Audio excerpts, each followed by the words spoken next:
Baik anak-anak, hari ini kita akan belajar tema 5, pengalamanku di rumah, subtema 1, pembelajaran yang kedua. Mari langsung saja kita lihat materinya dan kalian simak baik-baik ya. Benny dan ayahnya bermain kuda-kudaan. Benny meneduhkan posisi kuda. Posisi kuda yang diperagakan ayahnya. Kemudian perhatikan gambar di bawah. Pengalaman Benny dan ayahnya bermain di rumah. Coba perhatikan posisi tangan Benny, juga posisi tangan ayahnya. Kemudian coba perhatikan gambar berikut. Ada beberapa gerakan bertempur dengan tangan.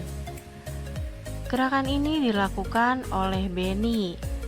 Nah, di sini ada gambar 1, 2, dan 3. Buatlah sebuah pertanyaan. Pertanyaan ini berkaitan dengan gambar gerakan bertumpu. Gerakan bertumpu dengan tangan. Mintalah temanmu menjawabnya. Nah, misalnya saja pertanyaannya, sebutkan macam-macam gerakan bertumpu dengan tangan. Teman menjawab, kayang, meroda, handstand, guling depan, guling belakang, dan hingga lompat jongkok. Nah, coba perhatikan gambar 1, 2, dan 3. Lakukan bersama temanmu dan diskusikan cara melakukan gerakannya.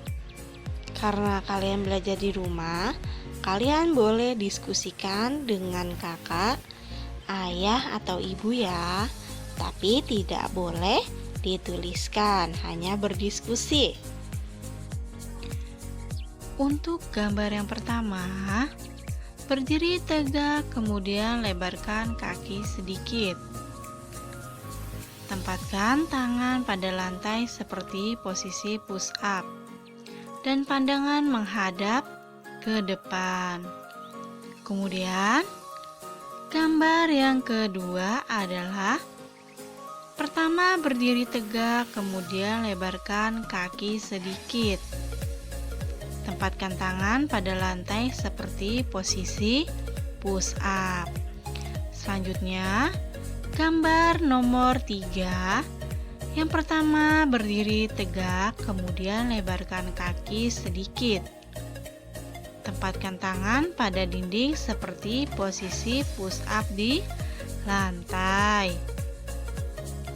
Oke, baik, selanjutnya kamu dapat mencoba gerakan bertumpu. Gerakan bertumpu seperti dilakukan Benny. Benny melanjutkan permainan kuda-kudaan. Benny menjadi anak kuda. Kaki Benny menjenggol guci saat merangkak. Guci rebah dan hampir menyentuh lantai. Ayah Benny menyambut guci tersebut. Guci disambut sebelum merebah di lantai. Benny dan ayah bersyukur karena guci disambut dengan cepat. Rasa bersyukur merupakan perilaku yang baik. Perilaku ini sesuai sila pertama Pancasila. Nah, sekarang perhatikan gambar berikut. Gambar-gambar tersebut mencerminkan sila pertama. Kemudian berikan tanda centang pada gambar yang menunjukkan sila pertama. Nah, gambar di bawah ini termasuk tugas di halaman 17. Kalian langsung kerjakan di buku paket tematik ya. Tetap semangat. Nah, sekarang tuliskan sikap yang sesuai sila pertama Pancasila. Ada yang tahu? Mari kita bahas bersama-sama ya. Yang pertama, meyakini adanya Tuhan Yang Maha Esa. Yang kedua, percaya dan takwa kepada Tuhan Yang Maha Esa. Lalu yang ketiga, menghormati agama orang lain. Kemudian yang keempat, tidak mengganggu peribadatan orang lain yang berbeda agama. Yang kelima, menjaga kerukunan antar umat beragama di lingkungan sosial masyarakat. Kamu pasti mempunyai pengalaman. Ceritakan pengalamanmu menerapkan sila pertama Pancasila oleh kakak, ayah, atau ibu ya. Nah, ini hanya contoh. Contoh pengalaman menerapkan sila pertama Pancasila adalah dengan menjadi seseorang yang beriman kepada Tuhan Yang Maha Esa, berakhlak baik sesuai dengan tuntutan agama, serta menghormati dan menghargai agama atau keyakinan lain yang dianut oleh orang-orang yang ada di sekeliling. Nah, itu hanya sekedar contoh. Benny bersyukur karena guci tidak pecah. Benny minta maaf kepada ayahnya. Pernahkah kamu melakukan kesalahan? Pasti pernah ya. Apa yang dilakukan setelah itu? Iya, meminta maaf dan tidak mengulanginya lagi. Apakah kamu pernah meminta maaf? Ya, pernah ya. Coba lakukan dengan sopan. Nah, ini hanya sekedar contoh ya. Sebagai ketua kelas, saya telah gagal membawa kelas kita menjadi juara lomba kebersihan. Saya minta maaf kepada kalian semua. Nah, ini yang dimaksud ketua kelas minta maaf kepada teman sekelasnya. Perhatikan teks percakapan berikut. Bacalah dengan lancar. Benny berkata, "Ayah, Benny meminta maaf." Ayah menjawab, "Meminta maaf tentang apa?" Benny berkata, "Karena Benny kurang hati-hati." "Iya nak, ayah maafkan.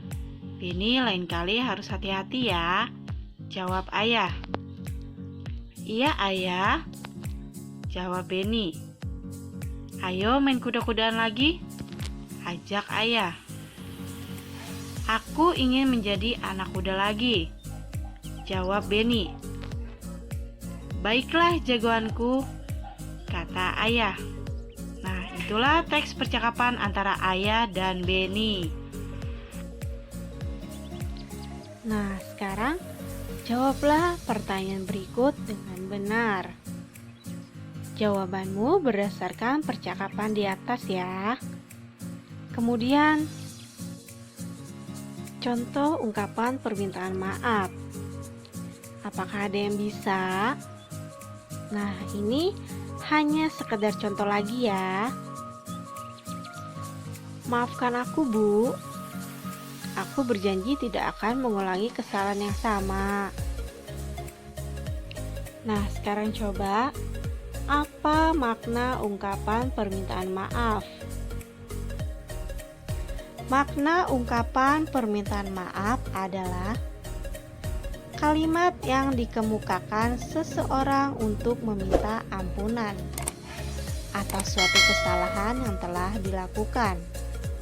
Ungkapan permintaan maaf ini juga merupakan kalimat yang berisi permintaan agar diberikan keringanan dari tuntutan, denda dan semacamnya dalam konteks berbeda. Ungkapan permintaan maaf bisa juga bermakna sebagai permintaan izin agar bisa melakukan sesuatu. Kamu telah mempelajari kata maaf. Coba praktikkan ungkapan santun dengan kata maaf. Oke, pembelajaran kita hari ini tema 5, subtema 1, pembelajaran 2 sudah selesai. Semoga bermanfaat dan kalian mudah memahami. Tetap selalu semangat belajar di rumah ya. Terima kasih.